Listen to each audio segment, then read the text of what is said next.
बघा काकूंनी बघा ताईंनी बघा दादांनी बघा नाटक बघा नाटक बघा नाटक बघा सूर्य उगवला प्रकाश पडला आडवा डोंगर तयाला माझा नमस्कार आडवा डोंगर तयाला माझा नमस्कार जेजुरीच्या खंडेराया जागराला जेजुरीच्या खंडेराया जागराला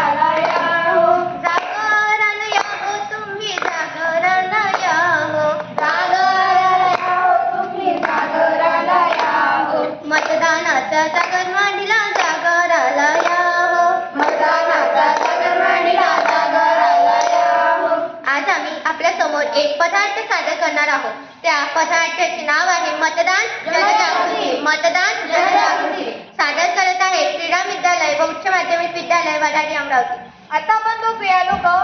मतदान म्हणजे काय अहो काय लागलं सकाळी सकाळी मतदानाचं जागर मतदान करून फायदा तरी काय अहो ताई मतदान करून फायदा तरी काय म्हणजे काही समजलं नाही समज नाही म्हणजे काय दर पावसांनी हे सर्व उमेदवार ओट मागायला दारोदारी फिरतात आणि एकदा का निवडून आले तर तोंड पण दाखवत नाही हो ताई तुमचं बरोबर आहे पण तुम्हाला माहित नाही का भारताच्या संविधानाने मतदान करणे हा आपल्याला मूलभूत हक्क दिला आहे आणि मतदान करणे हे आपले कर्तव्य आहे म्हणून आपण मतदान करायलाच हवं हो ताई तुमचं बरोबर आहे मतदान करणे हा संविधानाने आपला हक्क दिलेला आहे पण मतदान करून काहीच फायदा नाही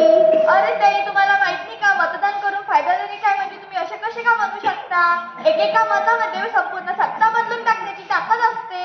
तरी ही ताकद आपण ओळखायला हवी हो ताई तुम्ही बरोबर बोलतात की एकेका मताने सत्ता बदलून टाकण्याची ताकद आहे पण या उमेदवाराचा काही मेळच बसत नाही मग काय कोणाला द्यायचं मग आपल्याला तोच तर मेळ बसवायचा आहे कसा बसवायचा मेळ आपण सर्व उमेदवारांची तपासणी करायची जो उमेदवार खऱ्या अर्थाने देशाच्या प्रगतीसाठी काम करेल विकासासाठी काम करेल खऱ्या अर्थाने लोकशाही टिकवून ठेवेल आपण अशा उमेदवाराला वोट द्यायला हवं हो हो ताई आता मला समजलं आता मी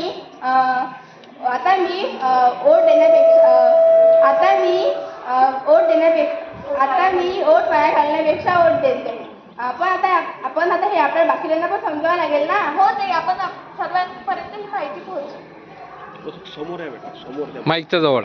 चल रे दादा चल ग ताई संकल्प करायला चल रे दादा चल ग ताई संकल्प करूया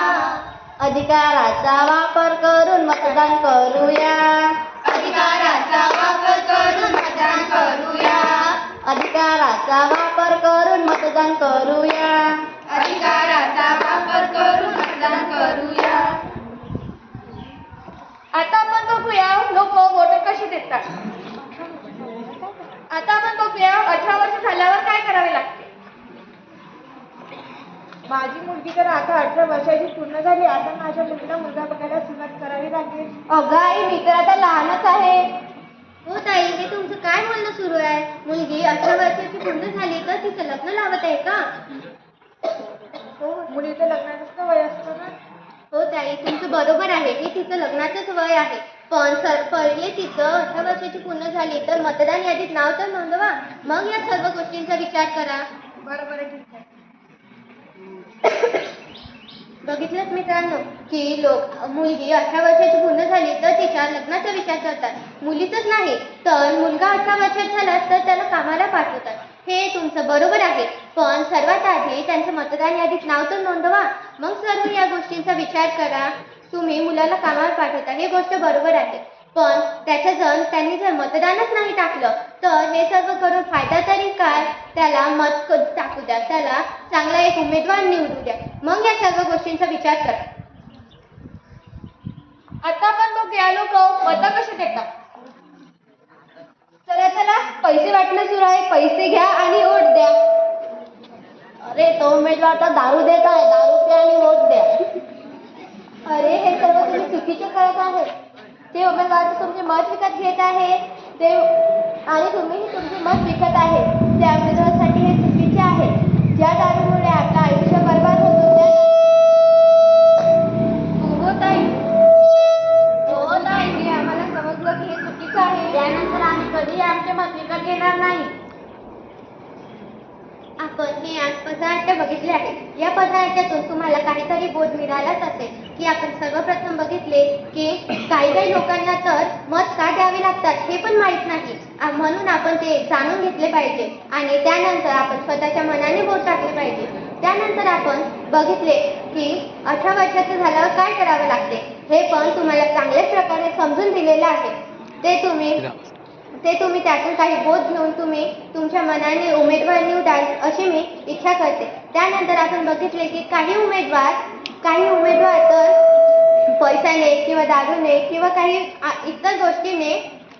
मत विकत घ्यायला बघतात. ते उमेदवार त्यांचे काम करत आहे, पण तुम्ही पण तुमचे मत विकता हे सर्व चुकीचं आहे. आपल्याला संविधानाने हक्क दिलेला आहे, त्या हक्काचा आपण नियमितपणे पालन केलं पाहिजे व त्या हक्काचा आपण पूर्णतः फायदा घेतला पाहिजे ही माझी नम्र विनंती. थँक्यू.